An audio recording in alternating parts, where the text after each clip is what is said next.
Monday, January 9th, 2017. All right. See the pledge already, too? You want to pledge first? That's what we do. Right down here to. Oh, yeah, you're right. Well, Pledge allegiance To the flag of the United States of America and to the republic for which it stands, one nation, under God, indivisible, with liberty and justice for all. Spencer, you got minutes? let's get to the organizational meeting going first, and then we'll do that in the regular meeting. Okay, I need a nomination for president for 2017. I nominate Pat Shenigo. I'll second that motion. Mr. Old, Yes. Mr. Monahan, Yes. Mr. Shenigo. Yes. I'll Need a nominate motion? for Manilow for vice president. I'll second that. Mr. Shenigo, Yes. Mr. Monahan, Yes. Mr. Old. Yes.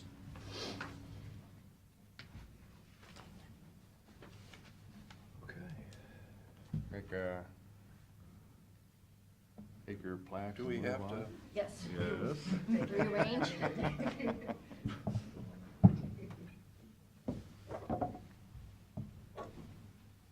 Move the chair.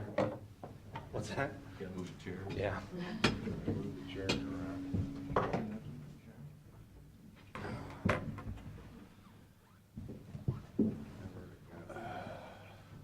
Okay, then I need a motion to recess into a solid waste district meeting. So moved. Second. All right, the Erie County Solid Waste Board of Directors meeting. Mr. Monahan? Mr. Old? Yes. Mr. Shenigo? Yes. Okay. We also have an election of a president for the president of the Solid Waste Board of Directors, and that president will also be attending the Policy Committee meeting minutes. You said you'd like to be involved in that, didn't you? Yeah. I'll take it if you don't want I'm fine. Okay. So we have a motion for Mr. Monahan. I nominate Mr. Monahan. Okay. Second? Okay, Mr. Monahan? Mr. Old? Yes. Mr. Shenigo? Yes. Okay. We also have, I sent out the minutes last week of September and December's minutes from the previous meetings. I have a chance to take a look at those and make motions.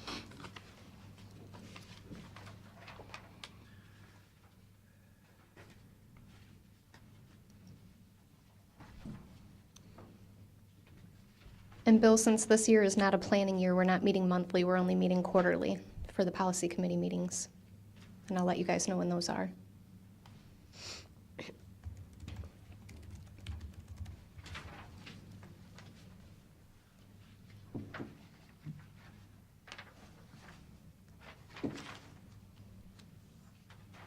Move we accept as written.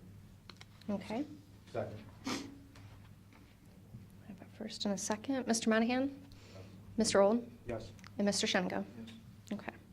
Solid waste plan updates. We're working on 2017 projections and what we're doing. We have budget meetings tomorrow at the Basin. As far as that goes, we're expanding our business and industrial sector recycling. We've got some pilot programs set up with Okamoto and also with Scarlett O'Hare. So we've got a small commercial business, and we also have a large industry that wants to start doing more zero waste projects. So we have a community outreach specialist working on that. And then we also are increasing our education goals and our education standards, and our intern is working on that as well. So moving forward, we'll know more about budget stuff within the next few meetings and get that done. Solid waste plan has been sent out to Ohio EPA, and we should be hearing, we have up to 90 days to hear back from them on whether or not it is approved. But since it went through the draft, we shouldn't have a problem getting the final approved. Do you have any questions about any updates? Is there a hard copy of that plan available? Mm-hmm. Is it like a book? It is like a book. Book. And once I get all the copies made, I'll leave a copy over here for the commissioners too. I usually make one for each of you, so I'll just make sure that gets over here. Okay. All right, any other questions? Can I get a motion to adjourn? So moved. Yeah. Okay, Mr. Monahan? Mr. Old? Yes. Mr. Shengo? Yes. Okay, thank you. Okay, then I need a motion to reconvene. So moved. Second? Mr. Monahan? Yes. Mr. Old? Yes. Mr. Shengo? And you're up. Okay, Pete. Actually, I don't have any minutes to approve anyhow, so I don't need that motion. We don't? No, because I don't have Thursday's meeting minutes done. Oh, okay. Okay. So I we're- thought you always did that. Well, they say it, but I don't always. If I don't have anything to approve, I don't put it in there. That's a Tom Farrell carryover for 28 years. Okay.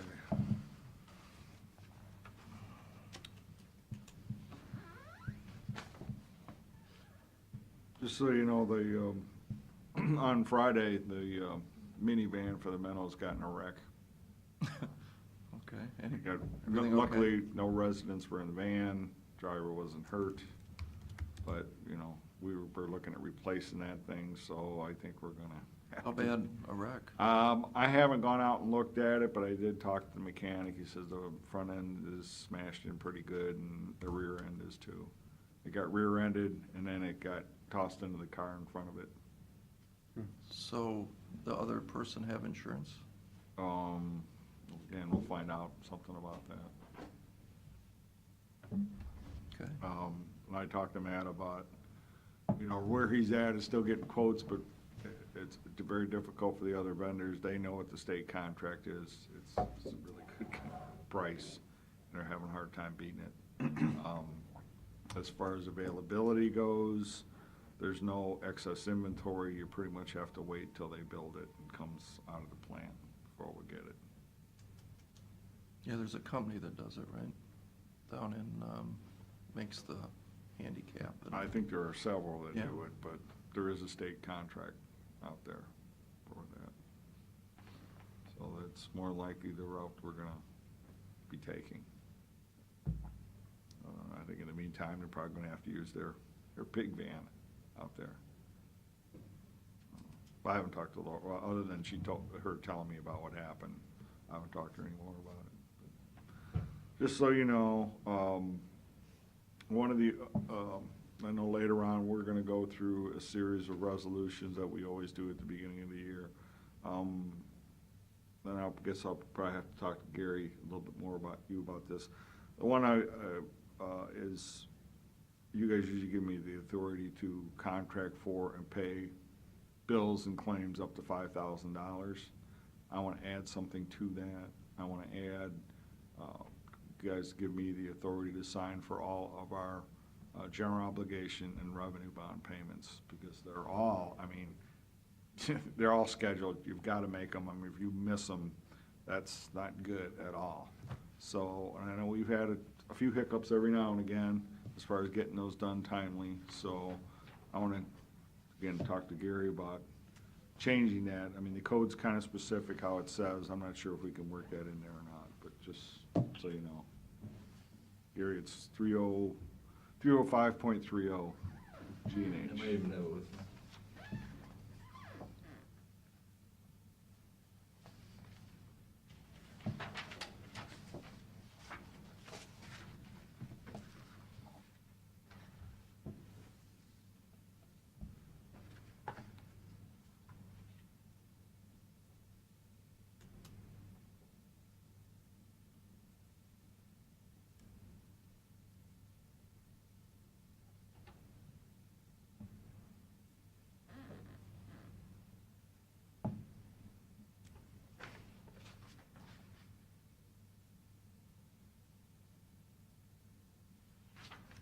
I would think that under subsection J, perform any or all functions conferred or incumbent upon the Board of County Commissioners. Oh, sorry, that's a case of disaster emergency. Then the next one is perform additional duties as the board may determine by resolution, may assign such county administrator any office position duties under its control. Such office position and duties to be performed under the direction and supervision of the board, and to be in addition to those set forth in this section.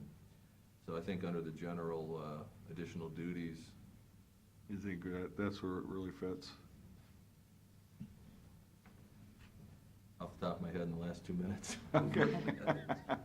Well, you can We can review wait. it, we can wait. The resolution will be I- ready I for can- Thursday. I'll look if you're into ready. it and make sure that, Okay, that's just a real quick read.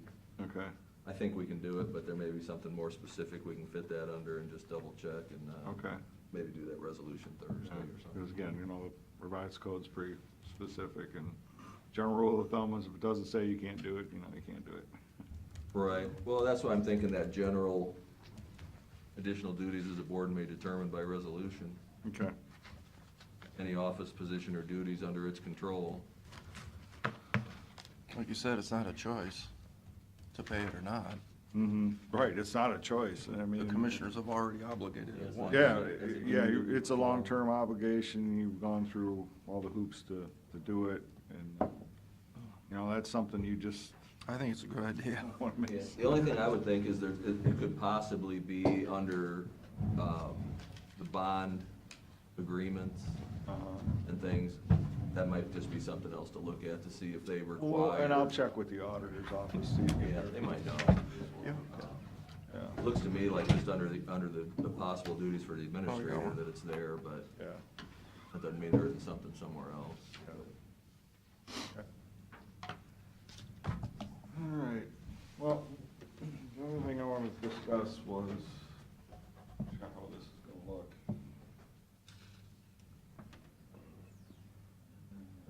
You mean to zoom in or out? Yeah, could you just zoom out? Turn around. It's upside down. Upside down.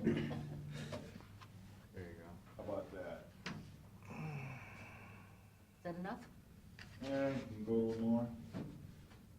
Yeah, that's probably pretty good right there, I think. Okay, this is regarding, Nexus, had a meeting Friday with those folks. As you know, back in November, we signed an agreement, we started this back in 15 with a MOU essentially, brought it into a final agreement that essentially we were asking for them for essentially a tap off of that to be close to, you know, we've kind of been planning this industrial park, you know, right next to NASA. And this was supposed to put this onto NASA property, so they would have to get easements from NASA to do that. So that's where we stood. I got a call Friday morning about a meeting with those folks and found out that apparently NASA really doesn't have any interest in this. They don't really want this on the property. So, that's that way. And let me get this right. Turn around. Turn around. Okay. Is that good enough? Does that show everything? Yeah, I think Okay. it does. Yeah, there we go, that's a little better. Okay, so they came back and said, they had some alternatives for us. This blue line up here is what was originally proposed. This right here, okay, that's similar to what you already just saw. And then these red lines here is what we discussed. Here, this was one option, and I believe this was a secondary option. What we talked about on Friday was possibly, you know, looking at this option and it just being really close here. And then I've had some individual discussions with the board members, and after finding out about really where NASA stood about this, I think way the discussion ended up being is maybe we look at this, I believe it's option B, I mean, I can get back with Nexus, but I think this is option B. And it cuts the cost really close to this little parcel that we own part of this, we own this bottom part right in here. I think that's what we talked about. Mm-hmm. Well, the problem, according to General Stringer, is that if you put the tap on the NASA property, which they're not gonna let the pipe go on, NASA then controls the tap, and you'd have to deal with the bureaucrats to be able to use the tap. And as you know, you said there's a deep pressurizing station that needs to go on here. And what we talked about was that the Perkins Avenue thing, we need to ask Nexus Right. what the size of this depressurizing station would be. Right. We're thinking it's like the one by Old Dutch. That's a guess. Would it fit on our property? But we want to get it on a point, if you put it up on another person's property, then they control the tap.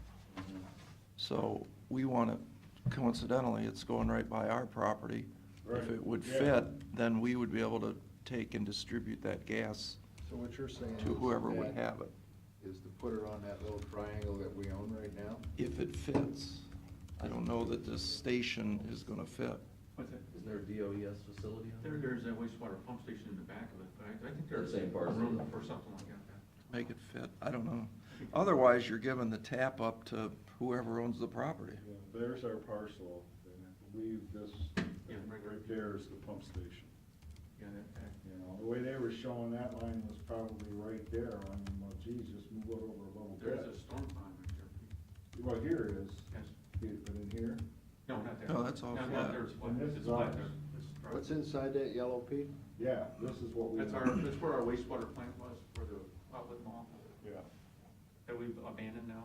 I thought we owned that whole section there. No. Just, about 0.9 acres there. yeah, exactly.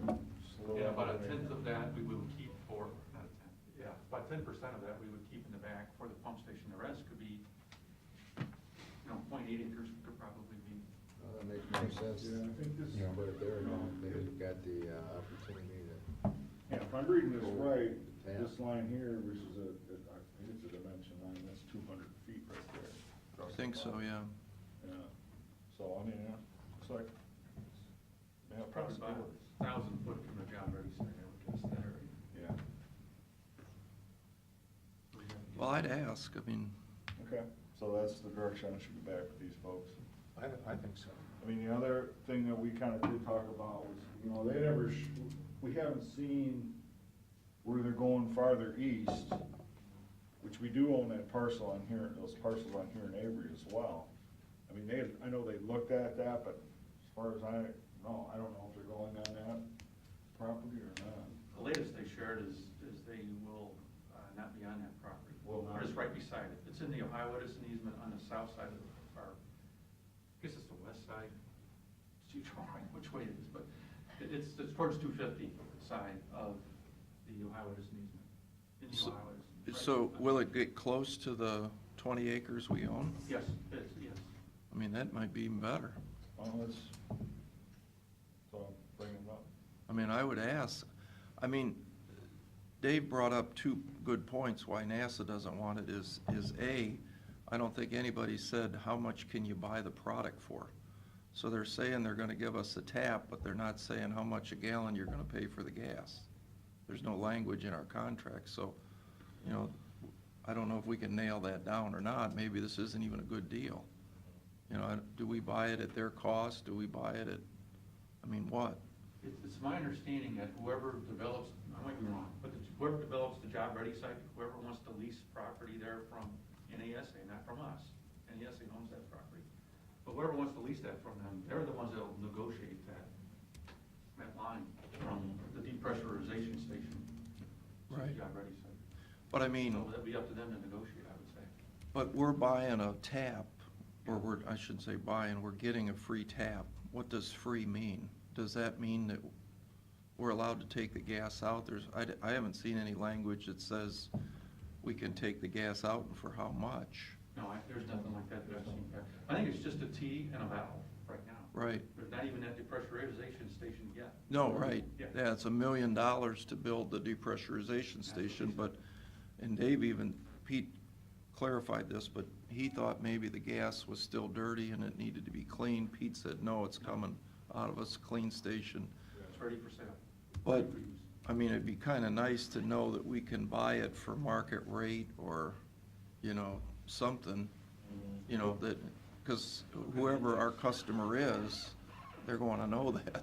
Yeah, I mean, like our aggregation program is essentially some kind of index. And And there's that's gas usually what they indexes would there. do. We're not gonna be the ones to be selling the gas though, are we? No, but No. our customer's gonna wanna know. Yeah, I mean, the other people who are gonna Right. use it are gonna be the ones be negotiating for the Right. price on The it. developer. Right.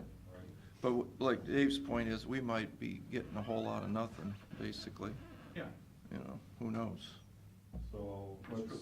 But I mean, you might as well put it where you control it, Mhm. otherwise you got nothing. So this is option A we should look at, and then. Well, I think you gotta find out how big this depressurizing station is Okay, first. we'll find out. You know, if it takes up an acre, well, it's not gonna fit. Then maybe you ought to think about the 20 acres, Okay. be my thought. Do we know if we have any lines on that parcel right now We do. that we have to be concerned with? Because we're working on a RUMA with Nexus right now for general, where they're going under county and township roads, and how, we want them to go deeper. Yeah. Mr. Farshman wants them to go deeper The under pump all of station- our utility lines and all that. There are utilities along this right of way right here, inside the property line, just inside.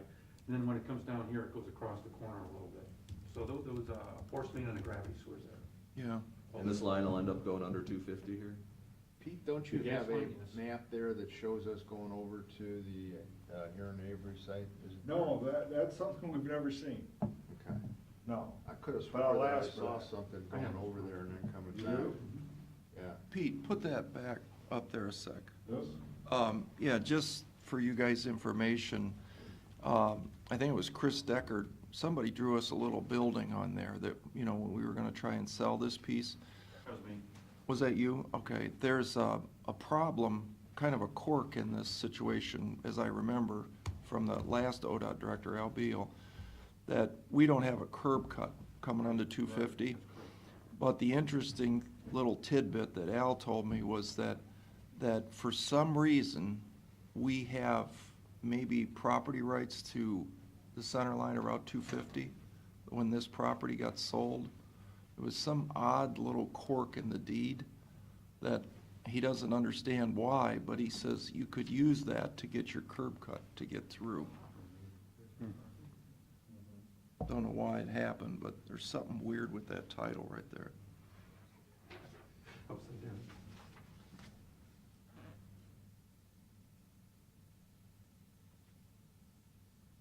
All right, here in Erie Road. The county property is right here. It's 20 acres.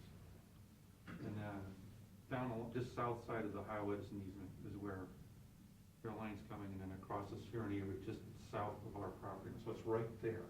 Wow. Might be even better, And I had them stay off of our county property. because you're on the other side of 250 where you can develop. Maybe I shouldn't have. If you want to put a Well, it's, I mean, pressurization station there. you can easily go back and tell them to move that down. I mean, obviously they haven't moved it yet, so. I'm sure they negotiated something probably with Schlesman for an easement there. Yeah, they probably already worked that out. It was hard to say. So, that pink purple line, do we own that whole field? Kind of circle what we actually own, I just don't I'm know. not sure it can for sure. I've got that, oh, here. No, no, no, perfect, just Falls right down. Hang on. I think it's like this, man. And it might include this piece, it might not, I don't know. Oh, okay. But it's, And it's on the other side of the creek a little bit. Yeah, well, I think it's like 27 acres, man. Okay. the advantage 23. is you're on the other side of 250. There you go, You don't have to bore underneath. the yellow, the two yellows. The two yellow, okay. And the line is, point where the line is approximately, on the other side of that transmission line, right? I think it's along here. Yeah, I think they are. It's right along that south property line. Yeah. So we're pretty close. So it's partial, part of the highways and easements on our property and part of it's on Schlesman property for the high voltage. Better idea. That's probably a better idea, right? Yeah. It's bigger. Bigger. If we need bigger. Well, and you're across 250, so whoever would be interested in this gas, it now opens up all that land that's flat. Maybe not this parcel, but the land across the street, you could develop Yeah. with the gas. And the electric lines are over there, and we can get the water lines down there. Because NASA controlling the other side of 250 Yeah. makes it a pain for a Forever. developer to come in, right? Yeah, he says Well, that. that's where the Jeopardy site is. Yeah.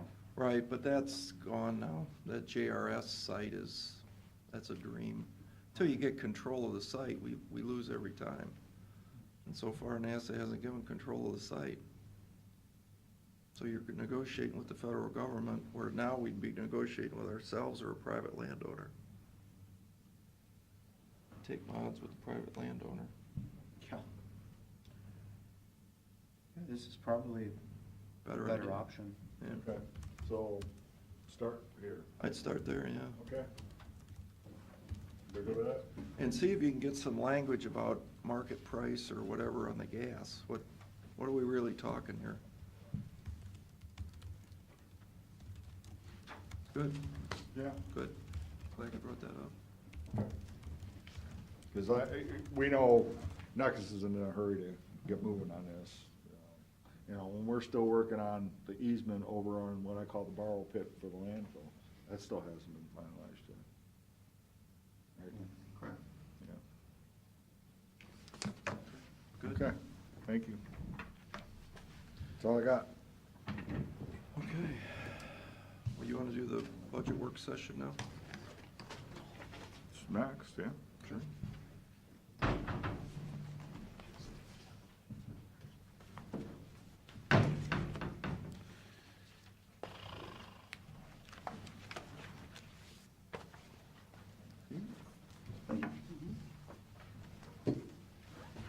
Thank you.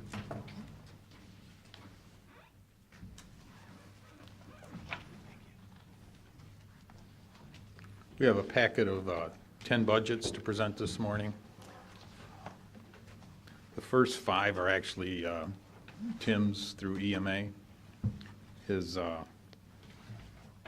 the first page, the Emergency Management Agency is basically where that part of his day-to-day operations gets paid. Funding is grants. There's some other charges that are collected, like from Davis Bessey and other governmental agencies that provide the funding. Pretty much it looks stable. Some of the things are appropriated just to have it available in case they're needed, but in terms of budget policy, there isn't anything out of the ordinary. I don't know if there's any questions. Before we get into these this year, could you explain how the extra pay period in salary and benefits Okay. is going to affect this year's budget? Our approach at this point is that in June, the auditor's office had advised us that they were going to only process 1 week of pay on the last pay period of June. And that's so that they can have everybody with like about a 2-week delay from the end of a pay period till when a person's actually paid. There's quite a few county employees right now that are only like on a 1-week delay. And so they proposed, when they had, in the discussions we were having on the budget policies, when they saw that we were proposing a one-time payment, they suggested that we coordinate that one-time payment at the same time that they wanted to make the payroll change. And so for the 2,080 hour employees per year, like most of the commissioners' operations are that way, basically 40 hours a week, they would only get one of those 2 weeks processed in June. And then the one-time payment is, per policies right now, would be paid at that same time. So $1,000 those employees would receive. There's a number of employees that currently are in the designed pay period. In other words, like Job and Family Services, the Health Department, they're like a 2-week delay already. Are you clear on this, about the 2 weeks? Okay. And didn't we have an extra pay period in general last? We had 53 instead of 52 or something like Oh, that? we had 27 in 20. 2015. 15, correct. Right. Yeah, Oh, which so- occurs, what, 12 Every- to 15, somewhere in that range, years? Yeah, it's like a, Do we budget for that now? Didn't we put a fund where every year we save money to We pay did. for that? We set some money aside, so when 2015 rolled around, we had $500,000 we took from Right. compensated absences, which we can do by law, That's put it in what the it general is. fund to cover that extra pay period. I got And you. then we're trying to, again, build that up a little bit, so you know, what, maybe Whenever that 11 years down the road, whenever you get a chance to ever take a look It's at that. 11 more years? It's about Somewhere in there, I yeah. don't know, you know, it's, Deal with leap years and things where you end up, the first day of the year is a payday, and the last day of the year is also a payday, and that's when you'll end up with that 27th pay period. yeah, but it's So back to not this that awful. June thing, is this what's happening now? That's what we're doing? That's what we're doing at this point until someone tells us otherwise. And the budget you'll be seeing are taking that into consideration. Yeah. So essentially, we usually budget 2,080 hours on an 80-hour pay period operation, but we're gonna be budgeting 2,040 hours. The payroll worksheets we're submitting to departments have that calculation, it's noted. Or 1836 for 72 hours. Yeah. So we're only taking 36 from 72 hours. The courthouse elected officials, they're generally 1872, which is a 36-hour work week. Right. The policies provide for a 2% salary adjustment, the one-time payment, approximately 10% health insurance, employer cost increases. I see for the year for EMA, they essentially broke even. Yeah. For a lot of the payroll calculations, if you look at the loss of 1 week, deferring the 1 week until a later date, I guess, it's almost like there is no pay increase in terms of regular wage, but the one-time payment then. And as long as an employee is full-time permanent, that pay period before the end of June, they're eligible to receive the $1,000. Just know that next year though, in 18, you're gonna see a jump because it's showing it lower because of that adjustment. So you're gonna see increase. We're putting it on the payroll worksheets to show what the pay increase is. But right now, it's gonna look light just because we're taking out those 40 or 36 hours. When we get to 18, it's gonna be, you're gonna see it jump. You would think the 1,000 is in salaries and bennies, right? Yes. Yeah. Wouldn't that more than make up About for it? equates it, yeah, but you're still gonna see, you know, because we're gonna have that permanent 2% moving forward, Yeah. so.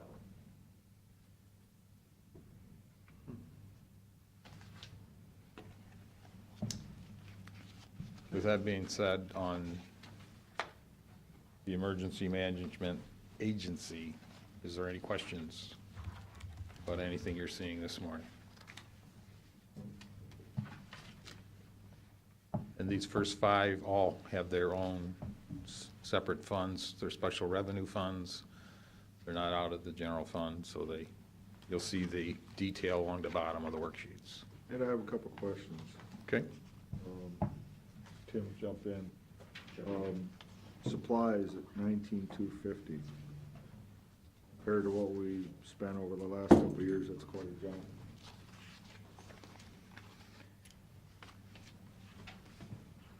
And you got 5,000 under capital. Usually we don't capitalize anything under an equipment account. It's under 10,000. I think what's going in there for the 5,000 is update for the emergency operations plan.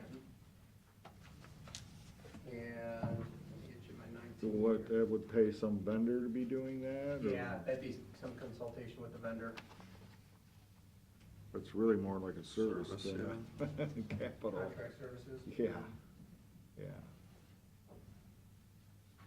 And we can, float that up there. It was, on the categories when we discussed it before, it was kind of one of the ones that fell under the other, just as a project to be proposed.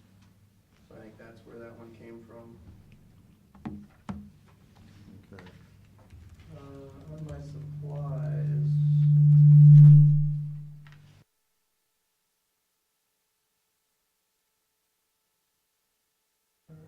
Because, I mean, office supplies in general, I have at 3,500. Are you including automotive and Yeah, through which line items? All the 5 twos. All the 5.2s? Okay, let me carry down all the 5.2s.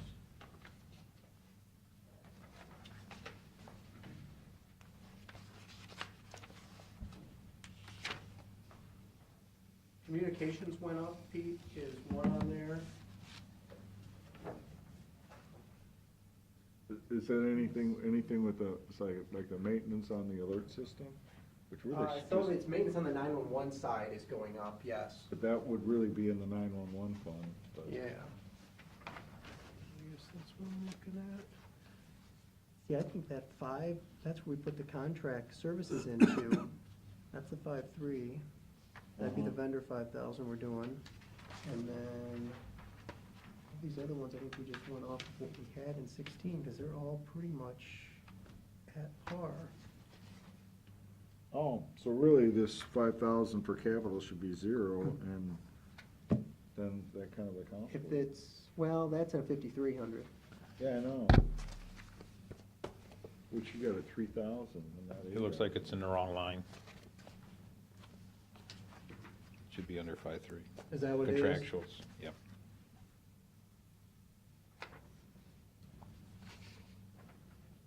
That's what we discussed that day. Okay. Yeah, we missed that change. I missed that change. So that 8,000 really should be part of your contract services? Yep. And I think last year, this guy's up a little bit.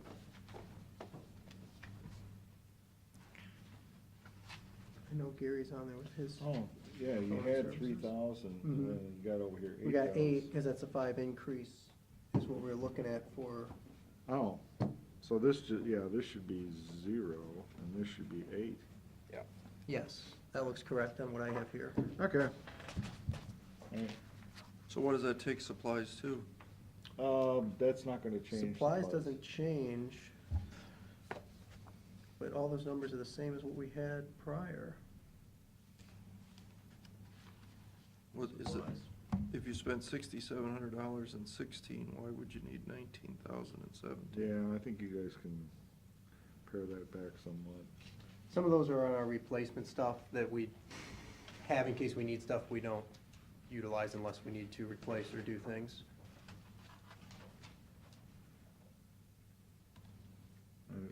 I still think you can pare it back a little bit. Okay. Okay. And it's something we could come to you guys, I mean, our end all, we still have money in Yeah. in that account. We do, we do. And a pretty good fund balance, yeah, I mean, you know, 10 months worth, that's pretty good. Well, while you guys are looking, you ought to look at hazmat fund then too, because it's the same situation. Went from 5,400 to 19,000. It's my hazmat fund case here.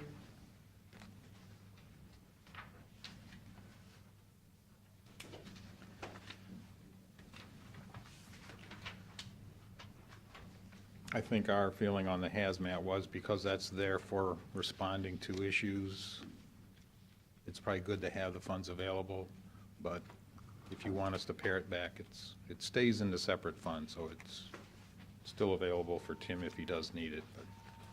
The big expense I've been looking at with that is, we gotta redo all the medicals for all the guys on the team. And that's something they haven't done in a few years. Yeah, they do comprehensive physicals on team members every so often, and that's expensive. Heavy metals, blood draw, lung x-ray, et cetera. So, yeah, if that's in your plan, that's,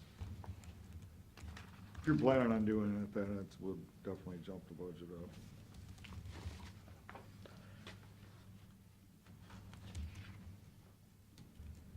They're generally not an operation that's gonna just use it or lose it because they know True. they need it from year to year, and if it's needed, they will spend it, but Mhm. if they don't, then it'll carry over. They're all rollover accounts. Yeah.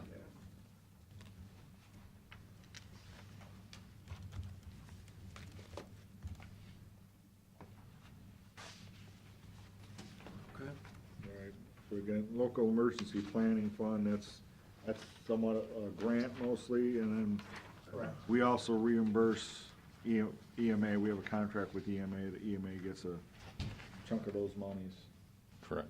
like 15,000, something like that. Yeah, That's a project we bill back every year to operate the local emergency planning committee and do the response. We bill that back to that grant, so it comes back into the first line item for emergency management for our salaries. And those are all funds, grant funds based on how many hazardous facilities we have that are reportable in the county.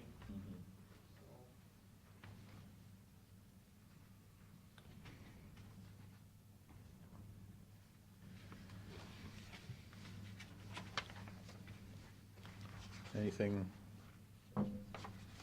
We're gonna make that $5,000 change on the first page. The next two, I think, it sounds like we're okay. Well, we might be high based on history, but the fourth page is the landlines, 9/11. So basically, the people that still have landlines are funding this.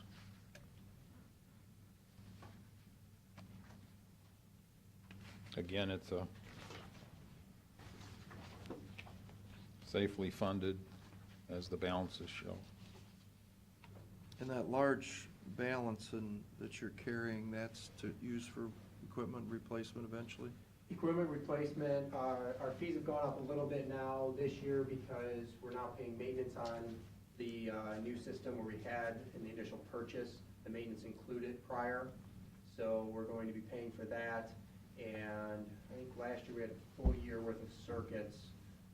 The connection to each one of the 911 PSAP centers, Cedar Point, North Central, and Vermillion, and then the main host is at the sheriff's office.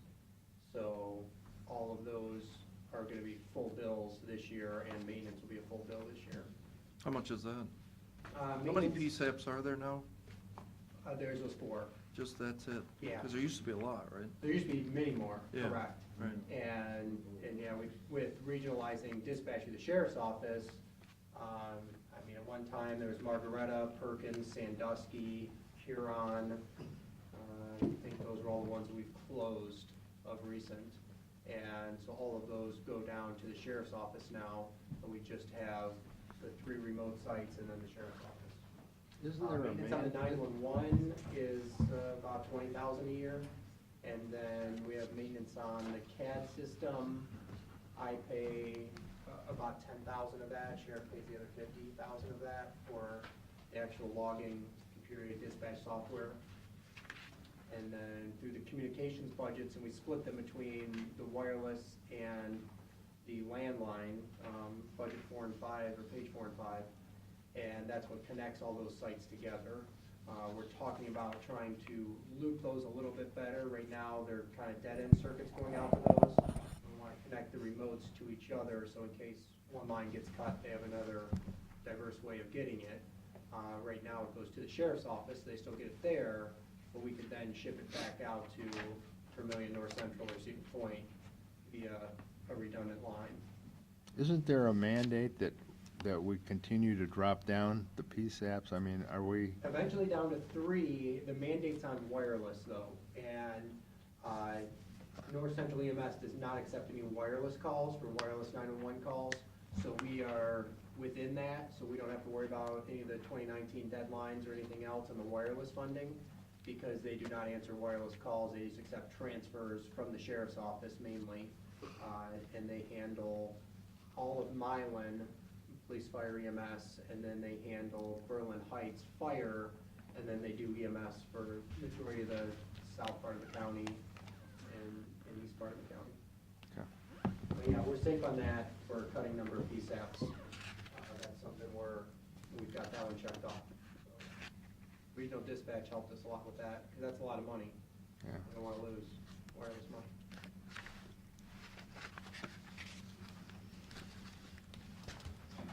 I think we jumped on to number 5.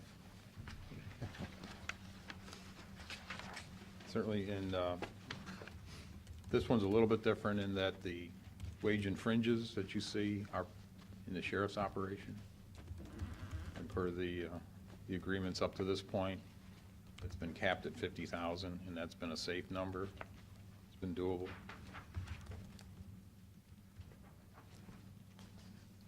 And these funds come to us from the state, but this is the cell phone users paying for this.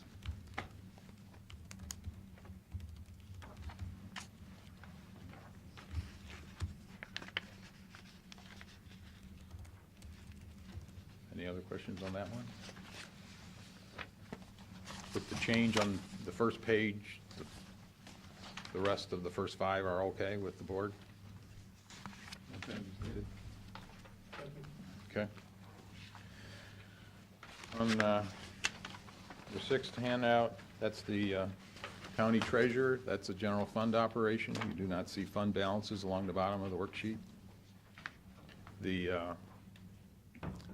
A big item, it's within budget policy, but it is a change. There's a health insurance bump in the treasurer's office this year.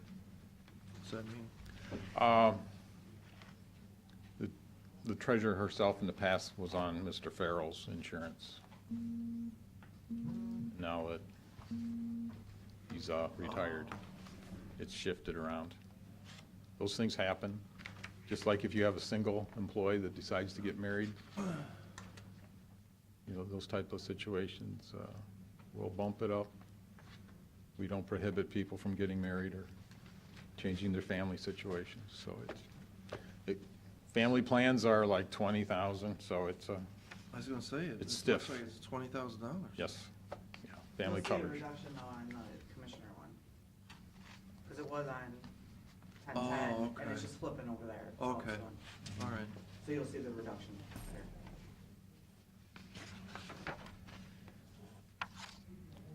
there. The treasurer did ask for, Yeah, now you got, He's Why- cheaper if he's single. don't get I'm doing my part. Thank you. can't get married, no.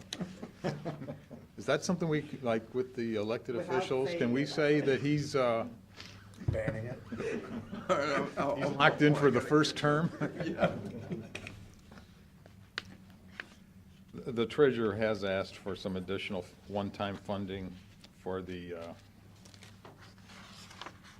printing costs, postage and printing costs that she has. It's kind of a timing thing. She didn't, a lot of times they try to have some of these things encumbered in the previous year, and there just wasn't enough in her budget this year, but she's hoping after a one-time, it's about $9,000 extra for 17. Where's that go into? Supplies? Supplies. It's supplies. And I still struggle with some of the accounting numbers. We call them supplies, but in my mind, I It's still paid think through her, like, advertising and printing. advertising and which is- printing sounds like a contractual service to me, but by our accounting and descriptions, it's a supply, and that's where it appears. So it went from 56,015 to 68,000 to 79,000. And this has nothing to do with buying desks and No. filing cabinets? Nothing like that? That's all, Just it's all, envelopes. that project's been completed. Well, their bank fees is really. Well, hurt her. that is another supply item, bank fees. Yeah, that's, We used Keep to. going up and up. Well, and they're paying for a courier to pick up and make deposits, whereas they used to take them and drop them off. You can't do that anymore. They don't want that information or that business at a bank. They take it to a special location where they process large volumes of cash and checks. The banks pretty much are dictating some of our operating expenses. Other departments, you'll see the courier folks coming every day at this location too. The DUS billing office has a regular visitor that picks up their business every day. liquor courts, Mm-hmm. I think county courts. When I was a young whippersnapper, I remember going down, making bank drops into the, the little envelope type thing. Not anymore.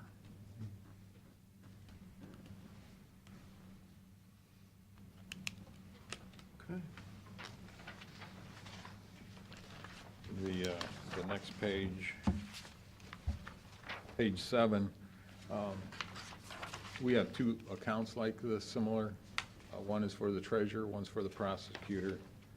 It's for collecting delinquent real estate. And it's one of those, be careful what you wish for, because delinquencies were much higher, over $10 million. It generated a lot more funds for these operations. Now that it's getting down to around $3 million, it's not generating quite as much. So she is concerned what's going to happen in the future, but right now she's only got 2 employees being charged to her delinquent account. The funds are split that are collected 50-50 between the treasurer and the prosecutor, but the treasurer pays 70% of the expenses. But when we... It was something to do with an employee or something, wasn't it? Oh, As I remember. There used to be one fund, and then they wanted to split it. Pete probably remembers the Well, the history. state made us do it. The state may have? As part of our code. Okay. Yep. And for Matt's benefit, what was that story back in the day? This is the delinquent real estate tax funds that were ultimately could most fund land banks, part of this at one point, right? Oh, that can still happen. Right, but you can see the numbers falling from 244 down to 150 in revenues. Yeah, well, 244, well, 150 is an estimate. Yeah. 244 in 15, 180 in 16. Right. And estimated 154, 17. Yeah. Generally, when a property is transferred through land bank, we generally don't see anything. Very little.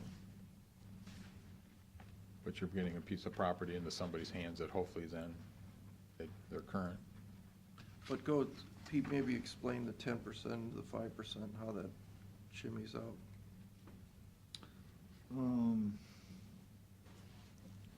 Unless you know already. 10%. Well, when you pay a 10% delinquent real estate tax Oh, penalty, you gotta collect it first. true. So until Right. you collect it, there's no money. So, I mean, start at the Yeah, beginning. I mean, if see you're a right day now. late, there's a 10% penalty. Right, But until it's collected, nothing goes in here. right. Yeah. And so how much does the treasurer and the prosecutor get of the 10% when it's collected? They split that. But not of the 10% though, right? Yeah. Do they take the whole 10? Uh-huh. Okay. How's the fund get built up then? Well, the only way the fund gets built up, we spend less than what you're bringing in. Right. But we have right now $147,000. Actually, at the end of the year, 242. I'm sorry, wrong column, yeah. 242. But we're drawing that down now, Well, according to this budget, yeah. a lot. Fair amount. 30, a little over 20,000, 25,000. Yeah. Mm-hmm. Yep. Yeah, and this is based on budget. As far as some of the supplies here, they're about, you're off by about 30,000 compared to what you actually spent. Right. Depending on activity. In 15 and 16, she had 28,000 going back and 35 going back, so, she was under her budget. Right. Yeah, see, the treasurer pays for all the title searches, which are expensive. That's where, you see that supplies, again, that's essentially what they're spending. Title searches for properties that they take to default, to collection. So why do you keep the budget up so high? Just a question.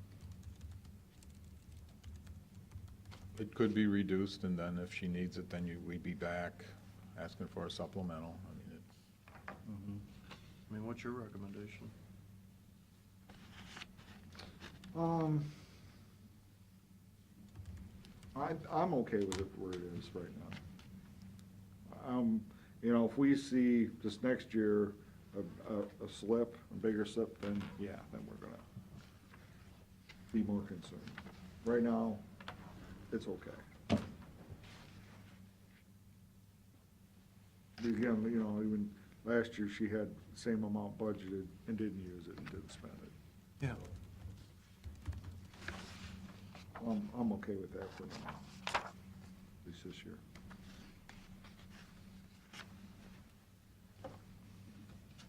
Well, I've got an alternate B in there, Edward. Alternate B is, she asks for funding to give her employees. She does not pay any overtime. And there are times when they put in extra hours, so she likes to have a little bit extra to compensate her employees year end. This isn't got anything to do with the fact that, with the $1,000 bonus? No, it's not part of that, no. Separate. This is and- basically her way of rewarding her folks It for works the, out to like $500 an employee with, Yeah. and then taxes, is what the other $917. In addition to the 1,000. Correct. the 1,000 is in the regular, that 92, or the 84,120 includes for the two people that are paid out of TRETAC. You originally said it was to pay overtime. In- Now you're It's saying it's like a it's one-time. bonus. Why She would gives you pay them- overtime? She doesn't pay her people overtime. She treats them. How do you not do that? If they work overtime, they have to be paid by law. Huh? Oh, they let them, yeah, I mean, how do you do that? She says they do not get paid for overtime. In other words, they do not get time and a half.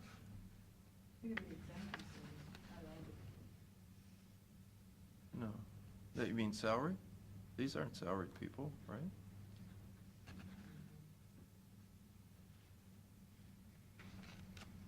It's her request, it's how she's managed her employees.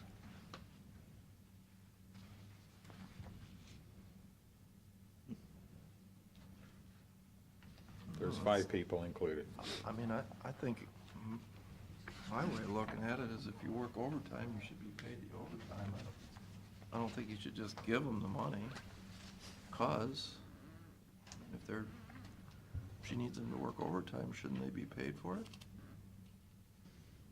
She had it last year too. The same thing? Yep. I think it's something that she's always done, I don't know, beyond that. How much overtime are they working? Don't know. Collection season is generally, a couple times a year, it goes up. Yeah. I mean, there's, Gets pretty hectic around collection time, I think January, it's more of a There's- thing, February. always being here, you know, I mean, whenever I need you, you're here, no matter, if I ask you to stay another 15 minutes to balance, that kind of stuff. previous treasurers used to have a group of people that they would hire part-time, and hasn't happened with Pam, so. That's true, they used to have some seasonal, well, I would call them like seasonal, come in during Yeah. tax collection, apparently, using it. Yeah. Well, I know it's odd, 'cause, yeah, so what you're saying is they get time off when they're not busy. That's the compensated. And then when we need you, you gotta work the extra time. I'm not even convinced she's given comp time, but that's. We advised her we needed to list it as an alternate, as an exception up to the policies, because we're not allowed to make that call, so it's, Do you understand it? How come it's not there in the general fund then? she pays it all out of Out of her, free tax. She pays them all out there. it doesn't come out in the general. Okay. It's only Yeah. in this. You're fine, this isn't the only department that does that, there's a lot of them. Is there other people that do this? I believe there are. Might even be the next person we're gonna talk about.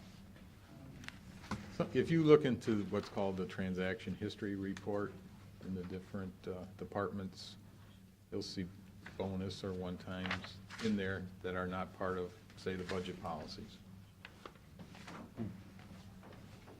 In some cases, they make things work without an additional funding.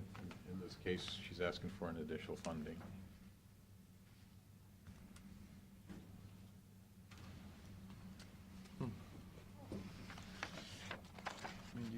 talk about it? This is not gonna be, or do you want- You okay with it? You guys okay with it? Yeah, it's fine. The last one for the treasurer is the prepaid interest. This is when people are making monthly installments. It'll generate an interest because it's, again, I think it's again per code, so it goes to her benefit. I double checked with her this morning. There's nothing intended for these dollars. I mean, we could budget zero because she really doesn't have anything specifically planned, and then she would have to come back if she wants to spend it. Entirely up to you folks. You want to leave it in or not, take it out. Oh, that's fine. I'm okay. So we're okay with the treasurer's 3 budgets, no changes at this point? Okay? The last 2 are the recorder, again, a general fund department.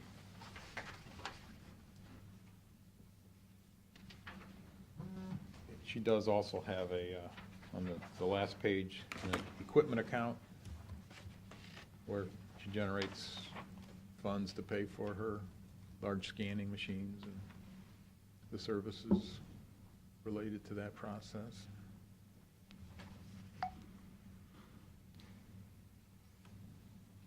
And I think this is another situation where they're essentially just renting software.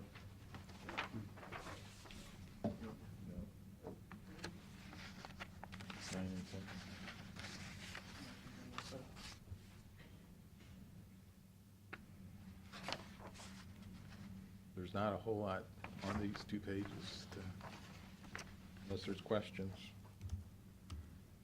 The equipment account looks pretty stable. I think Barb is another one of those people that doesn't like to spend money unless she has to.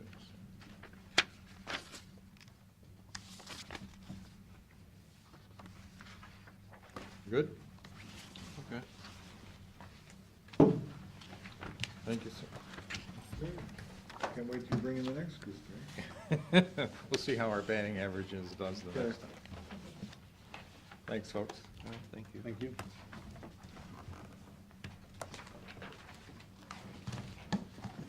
Sheriff? Pete? Ray?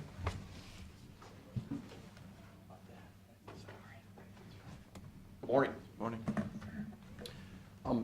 I know Pete had contacted, I think Pete Daniel asked to be on the agenda today to discuss some issues relating to jail staffing concerning plans to perhaps have more intense mental health counseling and treatment within the confines of the jail, which relates to the 2 sad deaths that we had in the jail last week. And so I can tell you kind of as a follow-up to that, I did talk with Betsy Wilbur this morning, of course, the chair of the Erie Ottawa Mental Health Board. They are, sounds like they are very interested in funding this position, which my belief would be that anything like this position, if at all possible, could be funded by the Mental Health Board as opposed to using general fund dollars to do so. And so she is working on that. I'm going to attend, I think, a planning session with the Mental Health Board coming up here within the next few weeks, I believe.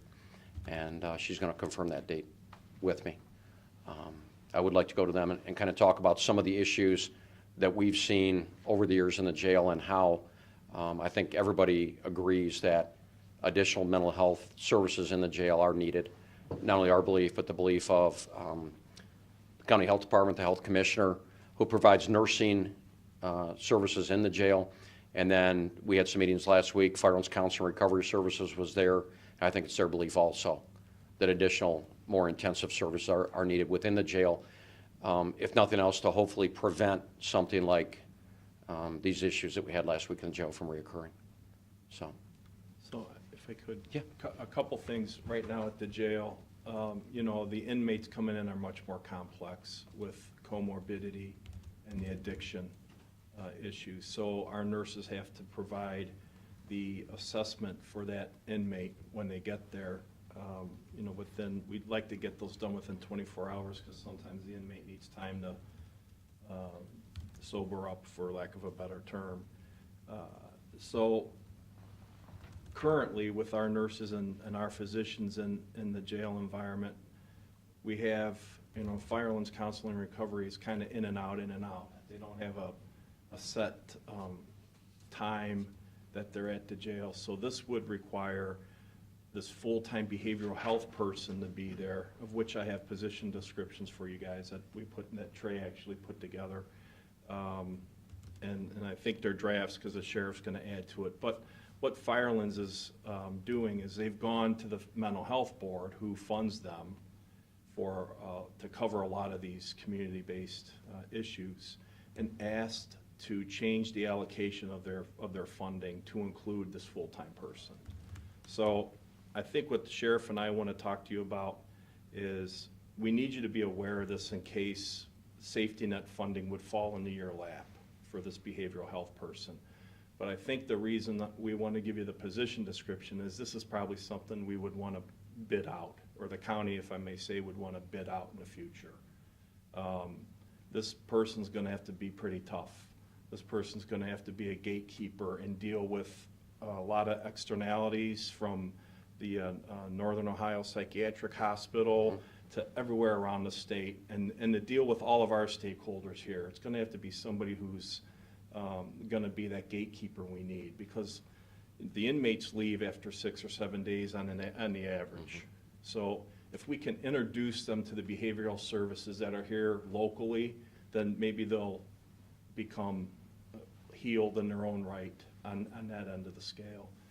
The other issue, and I think, Sheriff, you could talk to it a little more in detail, is with the nurses in the jail and doing med pass and then bringing certain inmates to the medical clinic. Now we're going to have the need to transport or escort these inmates to this behavioral health person. And, I think the sheriff and I and more Ziga has sat down and said, we really need another body back there with one of these uniforms on. That'll be, working hallway security, basically. So I think that's our funding. We were going to come, last week we thought we were going to come and ask for money for the behavioral health person, but with the money already there from the mental health board, we shifted into, well, we need to ask for the money for this new, what do you want to be, a deputy, right?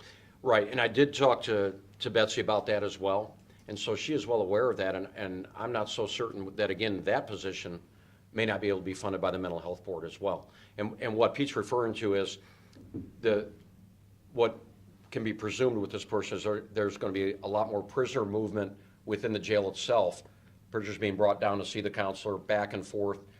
So you need to have one-on-one security while they're talking to the counselor, make sure there is no issue. Because some of these people may be, they have behavioral health problems. That's why they're seeing the counselor in a lot of cases. So there would be that concern. The other thing is, if there has to be perhaps follow-up care that needs to be provided outside of the jail, then that would be the individual that would transport that inmate out if the service cannot absolutely be provided within the confines of the jail.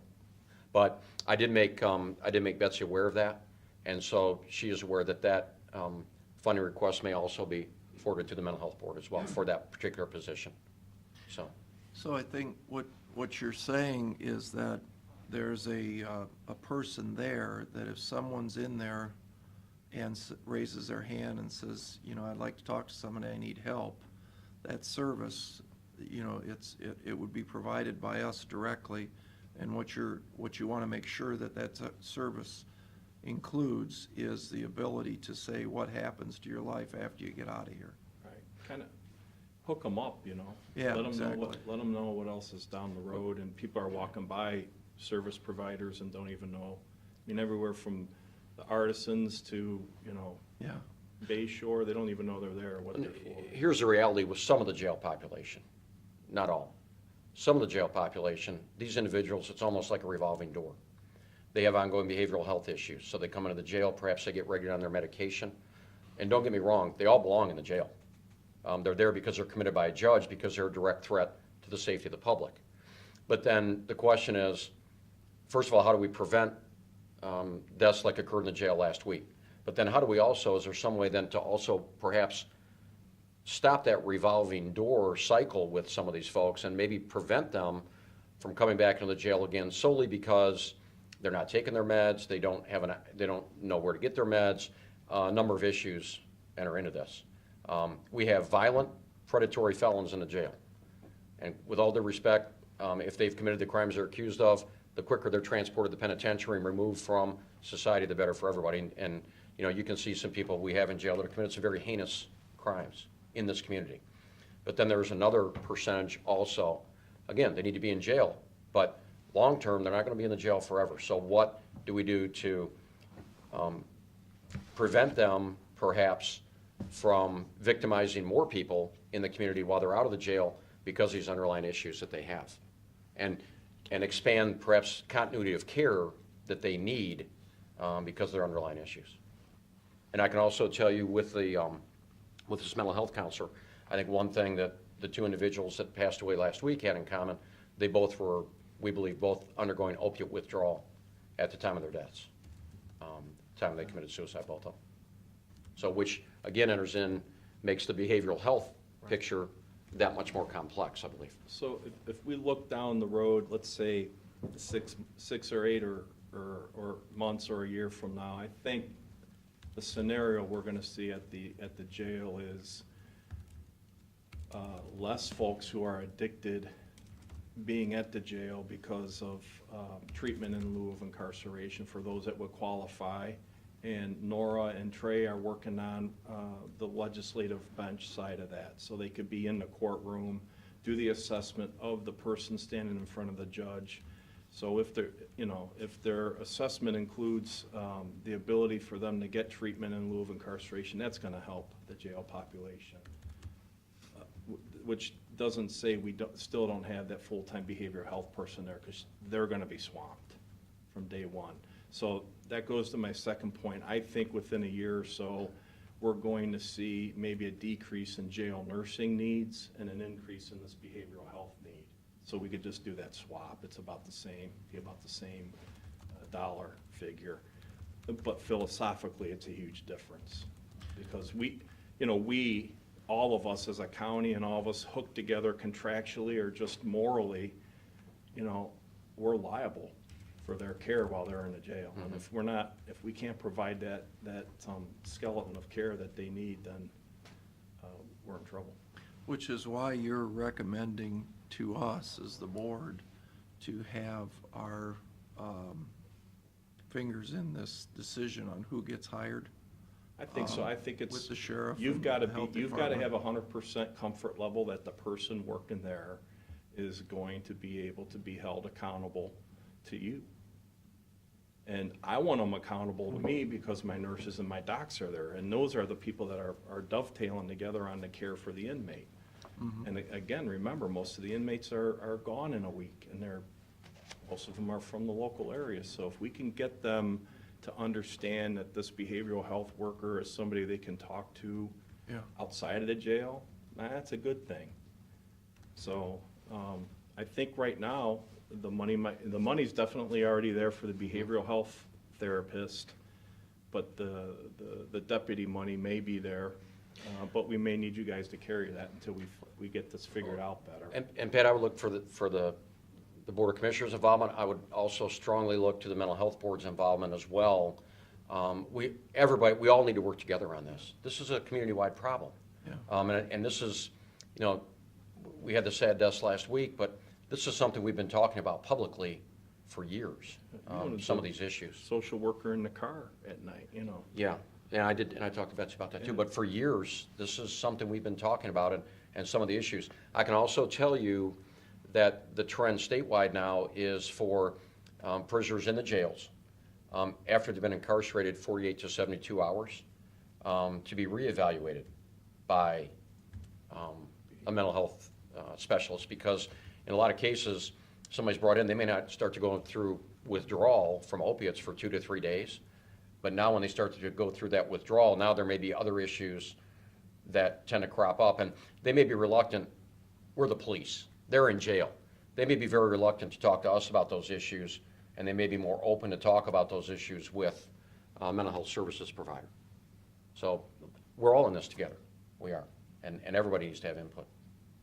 Absolutely. Who would this counselor report to? Well, I think it would depend on who ultimately is funded to provide the position. If, I know that the Mental Health Board will have obviously some say in that. You know, whatever agency is contracted with to provide that service, they report to them.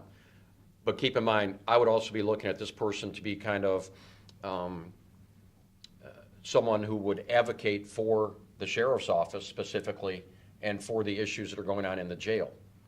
And would advocate if there are issues, perhaps individual is certified to be in need of more intensive treatment at Northwest Ohio Psychiatric, and then he'd be transported there, someone that perhaps can work directly with them on an ongoing basis to facilitate those admissions as quickly as possible, so that we can get them into the hospital where they obviously belong. Yeah. A number of those types of issues. Perhaps look at psychiatric services in the jail, where if we have someone that clearly is in crisis within the confines of the jail, they're absolutely behaviorally out of control, perhaps there could be services that could be provided immediately to treat that person based on their conduct. Yeah, I was just gonna go there, it seems like this position is morphing almost into a psychologist, isn't it? Well, I think there's definitely, you can look at, there's a definite need for intensive psychiatric services at times. Yeah. You have certain people that are brought into the jail because of their conduct on the street. They're a clear threat to public safety. But once they're in jail and you look at, they clearly are violently out of control, and they need very intensive treatment very, very quickly. So coupled with that, you know, statewide, there's a dearth of services for these people. So, you know, the Northwest Ohio Hospital that's there, they're doing this as much as they can, because they're full. So if someone from the sheriff's office calls and says, hey, this inmate is acting up and we think he should be in your place, they're finding every reason in the world to do that. So if we had a bona fide mental health, behavioral health counselor who could make that phone call and say, okay, we had the physician give the inmate some medication to calm them down, we're transporting them. That's how that's gonna work. And that's how it needs to work, because if we have that bona fide person, then a lot of that problem goes away. Because right now, everything's so fractured and splintered between, you know, a psychiatric hospital calling someone at the jail, could be you, could be Casey, could be anybody, or calling the service provider and saying this. It's just a redundant amount of communication. It's ridiculous. We need this one person at least. And we have gotten those calls from the folks at the hospital. Now, I can tell you, this is nothing against the people making the calls. I believe the issue is the system itself just at times is overwhelmed. Right. The mental health system, locally and at the state level, is overwhelmed. But I think we absolutely have an obligation here locally to do what we can to provide the care that is needed. And those dollars, by way of the mental health levy, may already be available. Well, I know there's dual diagnoses and there's a lot of underlying issues with most addicted people, but I think it's important to understand too that a lot of these people are in jail just because of their addiction. You know, they've shoplifted, they've done things to be able to get the drugs, and if they didn't need the drugs, then perhaps they wouldn't be in the jail. So it's that revolving door, and I think the problem is we let them back out on the street, as I've seen myself, and you know, they get out and they still don't have a job, and they still don't have a car, and they still don't have a home to go to, and their friends are still taking drugs. So in the end, they're going to be right back in our jail next month. It's absolutely predictable. They're going to reoffend. Yeah. They're going to victimize other people. And so the question is it going to be worse than it was the last time when they're continuing to engage in this conduct outside of the jail? It's like playing with a loaded gun. Okay. So I think that's where we've agreed that we ultimately, you know, we thank Pete for his efforts on the detox center, but, you know, I keep harping that we've got to get that other piece of this circle done, or I'm just scared to death that you're gonna start releasing 16 people every week to 2 weeks to where? Right. They're gonna be coming right back to you. Well, that's what's happening now, and we've had situations where you know, the judges are doing everything they can. I know. You know, I have nothing but high praise for the judges because they have to make very, very difficult decisions every day, knowing the condition that some of these folks are in, who to release and who to keep in. The reality is we've had people who have been released from jail, and we've talked about this.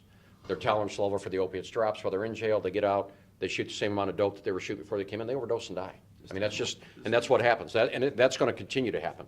That's the reality of what we're dealing with. But, you know, I guess as importantly for this conversation, what can we do while they're in the jail to prevent these types of situations from happening that occurred last week? And there are some things we've done internally, but I think this has kind of brought it to everybody's, you know, the forefront of everybody's mind. We had a very productive meeting, I thought, last week with firearms counseling, with the health department, with the jail nurses, with our staff, and a lot of things were discussed, you know, openly that we've pretty much all been aware of. But I hope you guys agree is that in the end, like the judge, every judge has told me now that, you know, I put that woman or that man into jail so that they're gonna live for the next 30 days. Yes. And, you know, how do I sleep with myself if I let them out? Yeah. Because then they might not make it this time. Right. So I think what and everyone, including you guys, has said, we're missing that piece of where they're gonna go. Mm-hmm. You know, Genesis certainly isn't the answer. That's a sober living community. And that's for after they've been clean for a long time. Mm-hmm. That's to bring them back into civilization. But what are we gonna do after detox? I think if we don't address that question, your counselor is gonna have to say, okay, well, what do you want me to, this is the conversation, what do you want me to do? Right. Where do you want me to go? Right. How you gonna give me a job? Where are you gonna find me a place to live? Right. You know, they're not ready after 7 to 14 days to reenter society. We all know that. They're gonna fail. So I think we've got to address that piece, most importantly, I think. I don't know what you guys You're all right. think, but. I mean, you're right on the money. So, I mean, those are some of the things we're looking at. That's part of the overall Yeah. You know, complex thinking problem that exists. The day may come where the judge, you know, Judge Bennett says, like, you're gonna go to the county jail for 10 days, and when you get out, you have to go to this recovery housing, you know, to try to do some intensive outpatient, and meanwhile, hope you don't hurt yourself. Right. And here's somebody you can talk to. I mean, that's about all we can do, but we have to do it. We've all talked about this. We're going to do everything we can to prevent this. And we had the DRC jail inspector come. Of course, we've had conversations, firearms. You got to do everything you can to prevent it. In the end, if somebody is that desperate and that depressed, it's very, very difficult. But we've got to do everything we humanly can to prevent these situations from occurring.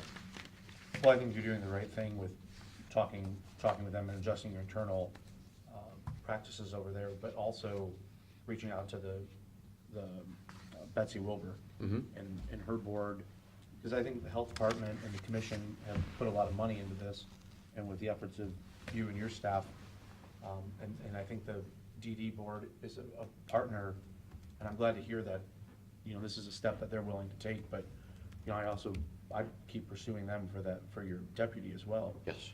I mean, I think this is just a perfect way to get them involved, and I think you're doing the absolute right thing. And again, I appreciate that, man. I think that deputy's position relates directly to the provision of mental health services. Yeah. Absolutely. And in the years past, they've agreed to pay for some of the nursing services that we provide because they know the nurses are taking care of people with mental and behavioral health, and that's their call, and that's their mission in our community. So it's nothing foreign to the mental health board to do that, so. Well, and I agree with your assessment too about that we all need to have involvement in this job description, and if Nancy can help. I'm gonna give these to that'd be Nancy, great. then you can give them to Yeah. them later. Is that Well, I mean, are we really talking about an employee, or are we talking about a contractor? Well, I think for right now, we're talking about letting, if Firelands is going to ask for a change in their contractual responsibilities from the mental health board, let them run with it. But it gives us a little breathing space to think about, is this a person that you want answering to you or to the sheriff directly? Yeah, I don't know. I think it is. Or do you want to put it out for bid That's what I said, Or- as a contract. Yeah, but if the mental health board wants to carry it so we can get started tomorrow, today, let's do it. Let's let Is there them do it. not, is Nora interested in I think a lot of providing people that? would be interested in it, but no one else is talking about this. Once again, we're out on the fringe of the frontier, talking about how, philosophically, how are we gonna take care of these people at the jail?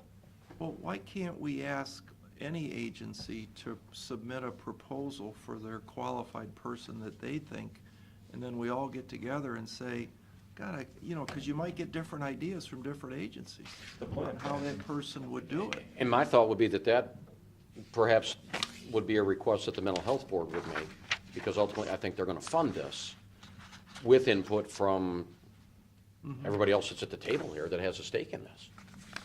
But I think that in the end, my thought was that this would be someone that would be contracted by the mental health board with their funds to provide this service.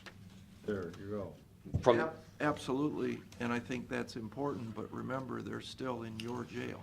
oh, absolutely, and that's, Still working with his nurses. and that's why I think that part of the job description needs to be the ability to collaborate with these other entities. Yeah. And again, I'm looking for someone that can be, if you will, an advocate for our needs, our agency needs within the jail. What do we need to have done to best provide for these folks while they're in our custody in the county jail? I mean, the contract's the best way to go, because that assures that that person, or someone equivalent, is there every day. Yeah. So. Are you gonna have these same conversations that you're having right now with the mental health board? Yeah, I talked to Betsy about going to the board meeting, and of course Gary's wearing his assistant prosecutor's hat now, but of course he's on the mental health board. I talked to him about this morning as well. And yes, that is something I definitely want to go to the board, and I would like to provide them with input as to what I would like to see this position be able to do, be able to provide.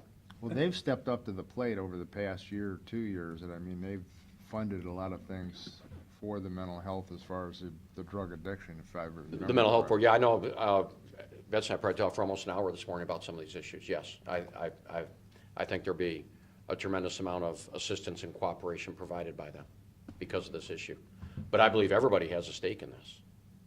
Well, I think the contractor, if you will, whoever this is, one of the things that you would look at is what auxiliary services that they could provide other than just this position. This thing's gonna grow. Because it's gonna It's grow. not just gonna be one person. Right. Yeah, It's gonna. exactly. And there needs to be a tie-in, like I said, with perhaps crisis psychiatric services being able to be provided at the jail.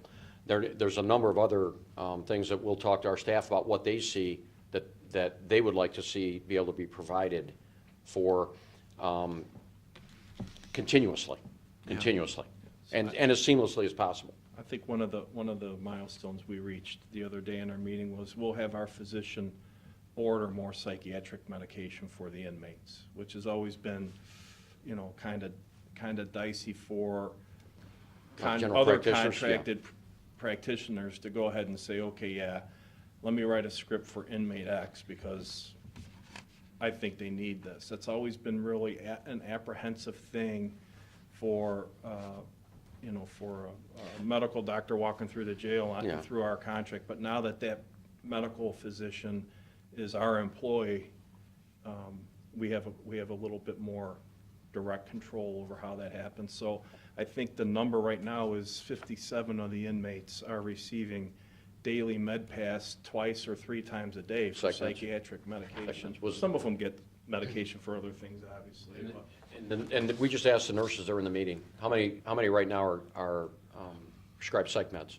And the number they gave was almost 60, which at that time was almost half the prisoners in the jail are prescribed psych meds. And there's probably And it's- 30 more that need them. Yeah, and it's because they have diagnosed mental health issues. They've already coming in and that's already what they're Yes, supposed to be. yes, Yeah, we've yeah, gotta or pay. they have a history of this type of behavior, and so they know that they're supposed to be on those psych meds.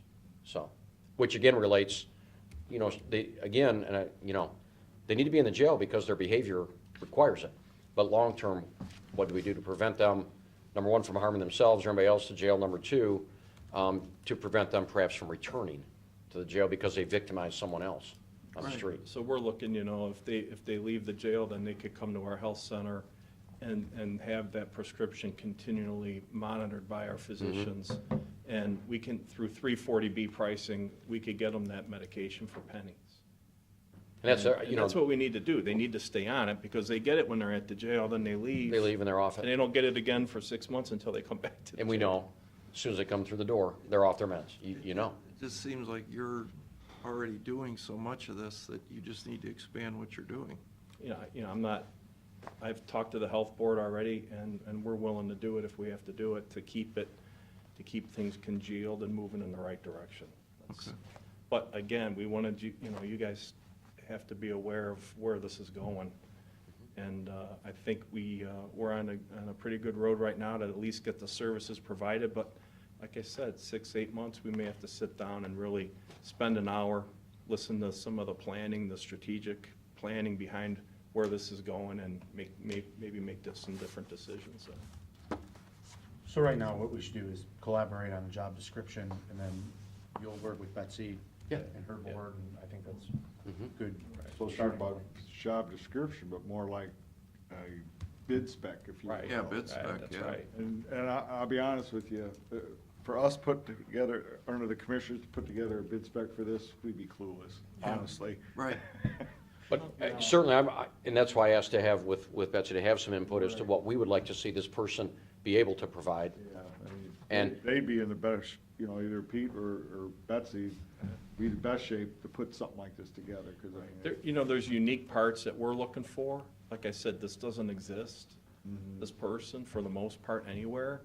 But we've got a lot of good feedback from your Department of Rehabilitation, The DRC corrections inspector, people, yeah. and just what we know, just as a community, what we know, what we need to have. So most of it's boilerplate, template stuff. And from the rest we can conversation we add. have with the DRC, the issues that we're facing are issues that are being faced across the state with some of these behavioral health issues, especially with the impact of opiate withdrawal on people's behavior in more in the county jails than the penitentiaries, because usually, time they get to the penitentiary, they're through the withdrawal. It's what's happening and the crises that develop within the county jails when they're brought in off the street. Their behavior changes so much from the minute they get put Point in. A, yeah. A week later, they're totally different. Mhm. Totally Person. different. But I think that's where this inpatient system that we want to create, I would bet you that those same people that are going to be working over at the inpatient are actually the same qualification people that are going to be here. You're going to have your psychologist, you're going to have your group, you're going to have your Joy Subpoenas, if you will. You're going to have this person. These are all the same template that we're going to follow later on, I would guess. Yeah, we have to minimize our risk. Yeah. I mean, to be business about it and frank, I mean, that's where we're at. Liability, risk, what are we doing? How do we minimize that? And then, of course, quality of life for the individual we're talking about, and quality of life for the people that are working at the jail. Yeah. Go spend 8 hours over there and then spend a career there. Yeah. And trying to deal with this emerging issue. And that's my concern with some of the staff and some of the hazards that they are exposed to with these people that are clearly out of control and delusional. And there's only so much we can do with them without the ability to have more intensive services provided, and we've seen that. Particularly the ability perhaps to medicate, and I know there are issues with that, but perhaps this is the time to explore that, see what can be done. Okay, So, anything else? Thank you. Thank you. thank you. Andy, do you have any questions for them while they're here? I send you guys an email. I'll follow up with you later. Okay. All right, thanks. Thanks for coming in, you guys. Thank you, guys. Thank you. Congratulations, man. Good to see you. Thanks. All right, anything, Andy, you have anything? Okay, motion for adjournment? No. We have Got the resolution. Oh, geez, that's right. We got resolutions, we And got I got committee assignments I need to committee do. assignments. You Do guys- we do that today, or? I would like to, because I'd like to get these all pointed out Thursday. The organizational stuff needs to be done today. Yeah, like Board of Revision, somebody has to be appointed to be our representative on the Board of I Revision. thought we did that with Mike. No, one of the commission members has to be. And Then you delegate. then we delegate from there. I had that motion ready, I just need for you guys to plug a name in. It's usually the president of the commission, Did we bring that in? It can be anyone. yeah. I gave it to you, I thought you brought it in. Problem is always, I know everybody, Well, if not, and I don't like getting in there and getting in. well, it's part of the job. To actually participate, it's pretty rare that happens. it has to be the commissioner's representative or what, the. Treasurer and the auditor, yeah. But Pam will show up a lot of times, Rick will show up sometimes, commissioners don't usually show up. Everybody has a designee. Sometimes it's only the 3 designees that actually. But we do still the have BOR to, meeting. there's gotta be one of our board members is that representative on that board, so. Designees that we had last year was Mike Bixler, Steve Pajala, Myself, Tim King, and you. Right, and the Yeah. resolution. Yeah, that's the that names I have in the resolution's up there, resolution. but You want the resolution to read that? Yeah, but I Right. need a separate motion appointing one of you guys on it first. Okay. So I need you to decide who's gonna be on BOR, which commissioner. I mean, I'll do it if nobody else wants it. If somebody else wants It's it. a good experience. Yeah, it is. Okay. Okay, so you Eye will be our, opening. okay. I need a motion appointing So moved. Second, Mr. Shenigo, Yes. Mr. Monahan, yes, Mr. Old. Yes. All right, then we can do that resolution. okay. And you want me to name the, Actually, it's in the body of the resolution, you don't need to. okay. By motion, please Oh, appoint. That's a different, that's the motion we just did. Okay, We're okay on that, we're okay? yes. All right.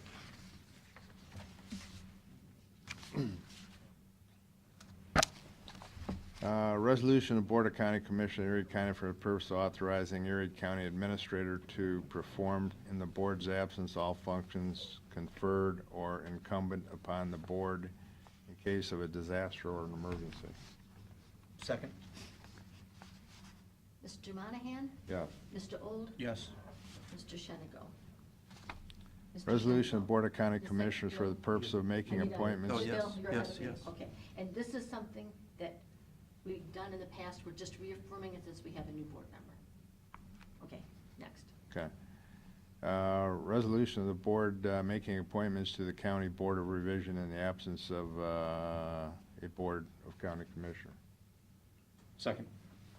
Mr. Monahan? Yes. Mr. Old? Yes. Mr. Shenigo? Resolution for the purpose of setting regular and special meetings and establishing rules for the meetings of the Board of County Commissioners. So Carolyn, explain that to Matt about the Monday and Thursday thing. I did kind of talk to him about that. Yeah, we talked about it. On So we one- can't have a meeting on Tuesday, It would be a special meeting. which doesn't count towards Right, our. right. I have to have 50 regular meetings, so that's why we have Monday and Thursday. So if by some chance we have to cancel a couple Thursdays, we'd be out of luck. So we can have regular Mondays regular meetings on Monday, and that would count towards my count. And is there a reason why it's Monday instead of Tuesday? I'm just Nope, asking the it's just, question. that's the way we've always done Always, it. always done it. Okay. And to be honest with you, it's hard enough, but to have meetings 2 days, it would be Yeah. overwhelming for us. Okay. I think other counties that do this, I mean, those are the usual days they do it. Monday and Thursdays? Yeah. Okay. Yeah. All right, just curious. Mr. Monahan? Yes. Mr. Old? Yes. Mr. Shenigo? Yes. Resolution authorizing temporary appropriations for the year 2017 until a permanent appropriation resolution for the Erie County for 2017 is adopted. Second? Mr. Monahan? Yes. Mr. Old? Yes. Mr. Shenigo? Yes. Do you want any media questions before we start the committee assignments, or do you want to hang around for those? I can ask just one question, just on the president vote. Pat, let me know why you wanted to be the president this year, because I don't think you've ever been the president before. Because Matt asked me. I asked you, but what do you, why do you want to do it, though? I mean, no reason. I mean, I don't have any agenda or anything. I think we're all equals. We all got the same number of votes. I don't think the president really means anything. Look forward to working with all 3 commissioners for the rest of the year. And was it, I missed the vote, what was the vote? Was it 2-1 or 3-0? 3-0. 3-0, okay. Okay, that's all. Is that it? For the committees, do we go through and vote on every single one of these? I need you to at least make a decision and say, yes, I'll take that, yes, that's okay with me. Okay, so this is not, this isn't an appointment of the president. No, no. No. These are just committees, and I will have motions next week appointing you to each one of these committees. So Okay. it's official, and that way I can let all these committee members know who to expect next year from us, or this year. Okay. So you want to do this now, Carolyn, or I what? would like to, because I'd like to have the motions prepared for Thursday's meeting. Yeah, most of these terms expired at the end of December. Well, I mean, I'd like to be on ECADEC. I haven't been on in all these years. I think there's some things going on that I could help with. That's all right with you guys. Okay, I'll prepare that motion. And then, what's ISB? Information Service Board? What is that? Yeah, what is that? That's, essentially, that is, our IT director, Tim Jonovich, chairs that, and then we have representatives from various elected officials, primarily the heavy data users, auditor, treasurer, recorder, engineer, Bill and I. Rob Delameter. I think I mentioned auditor Yeah. already, yeah. That's the primary ones. Yeah. There's probably a couple of them. Clerk Courts, she's on that too. A lot of virtual stuff going on there. Yeah. I'll take that if somebody else doesn't want it. It's all yours. All right. Corrections Planning Board? I'd be interested in that. Okay. And to be honest with you, I think all three of you attend those, but that is. Aren't all we have three a- commissioners on that, though? I think we have one appointment, but all three are certainly welcome to attend. Yeah, okay. The OR, we already made that decision. Access management? Access management, that will be done at the Access Management Annual Meeting Oh, in May. okay. VCB Capital Grant, You wanted to be on that? Yeah, one? I'd like that one. Okay, Matt. Airport Board is just attending their regular And you- meetings every you month. want to be on that? I'd be interested in that one too. And then your Regional Planning Executive, I can do that. And MPO Policy, I suppose that's the same as your regional, so I can do that too. I've always done that before. No, Tom's been on that one. Right, I If was you before request. that, though. Okay.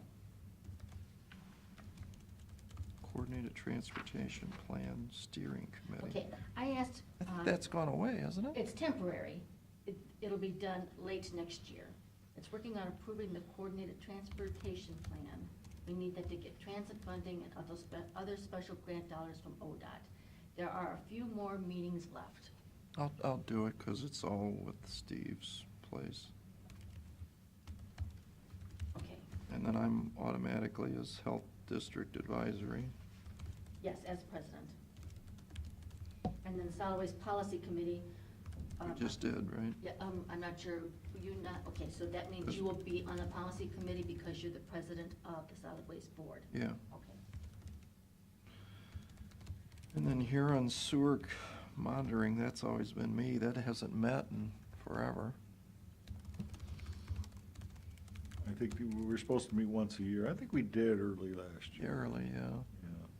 I suppose I'll do that again. Usually what we'll do is, once the budget's been determined, then we'll sit down and say, okay, let's have this meeting, because here's what we approved in our budget, this is what we're looking at.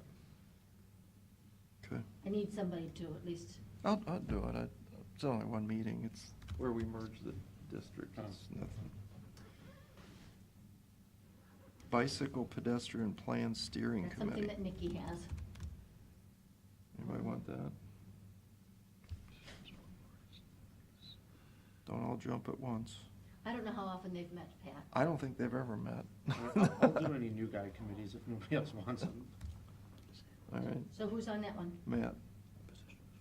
Local Emergency Planning Committee.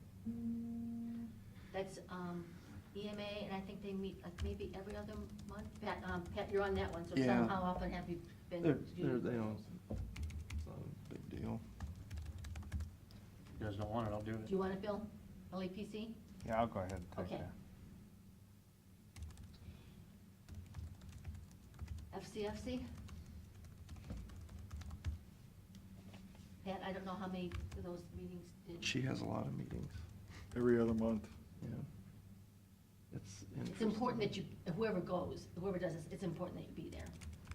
You might I'll want go. to learn about it. I'll do it. Next Thursday, as a matter of fact. And No, GIS this Thursday. we're Yeah, meeting. because they moved it. Yeah, we Take the canceled last GIS, Thursday But what 'cause- we gotta do is, we gotta get them off of why they have that meeting on a Thursday during the commission meeting. Yeah. Okay, so you want that one? But Yeah. I'll ask them if they can work around our meeting. Give them that. Bill. Also, while I think of it, I don't have it in front of me, but I need a new appointment from you for SOS. and- Yeah, I called already. Yeah, I'm gonna call Sue, Okay, talk with her. all right. But I have that on my desk. And then you want to do the CCAO stuff too? Actually, that's something you sign up for, they just sent the notice out. Okay. And you go through, take your first couple picks, Okay. and they'll let you know which one you're on. But if you want to fill that out and give it to me, I'll make sure that it gets back to them. Yeah, that's on my desk. That's a good idea. Okay. Get with CCAO, there's a One lot of thing we things do going need to on do down there is- that you can see, and make some good contacts with the other commissioners. We need to pick a delegate. It would be You smart to want- have if somebody you who want, goes to I'll be the happy to go over conference, some of those because they committees with vote you. at the I'll give you annual an meeting, idea where- at winter conference. And it doesn't So hurt Bill has sometimes always to done have that because two he commissioners attends on winter one conference. committee. And I Tom see was the that a lot alternate, but down he's there, never you had know. to do that. Do you want to go to the conference? It's Columbus? Well, I'm talking about the CCAO delegate, I CCAO. have to do that on Thursday. CCAO is already asking for it. And I know you've always done it because you go to winter conference Yeah. and you're at the annual meeting. I'd be happy to. Okay. Then did you want to be the alternate? Yeah. Okay.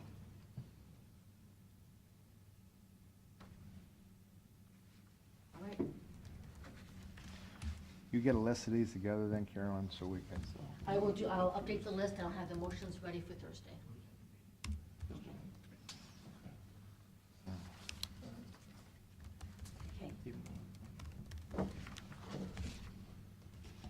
Okay. Now, I think we can do a motion to adjourn. Motion to adjourn then, right, Matt?